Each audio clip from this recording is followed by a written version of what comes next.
اگر آپ چینل پر پہلی بار آئے ہیں تو ابھی سبسکرائب کر کے بیل آئیکن پریس کریں اور رہیں باخبر۔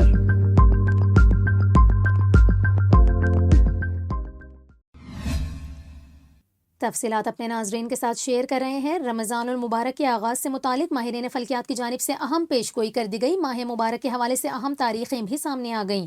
ماہرین کا بتانا ہے کہ رواں سال ماہ رمضان کا آغاز 10 یا 11 مارچ کو ہوگا، تاہم اس کا حتمی اعلان رویت ہلال کمیٹی کے اجلاس کے بعد کیا جائے گا۔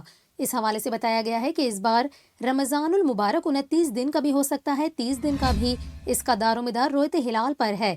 رمضان المبارک کا اختتام 9 یا 10 اپریل کو ہوگا، جبکہ عید الفطر 10 یا 11 اپریل کو ہو سکتی ہے۔ اس کا دار و مدار بھی رویت ہلال پر ہے۔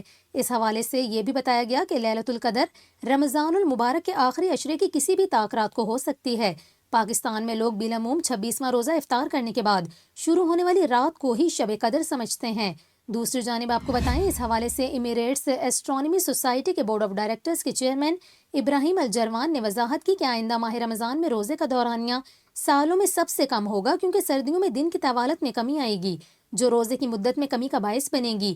انہوں نے توقع ظاہر کی کہ ماہ مقدس کے آغاز میں روزے کا دورانیہ 13 سے 14 گھنٹے کے درمیان ہوگا، جو حالیہ برسوں میں سب سے کم وقت ہے۔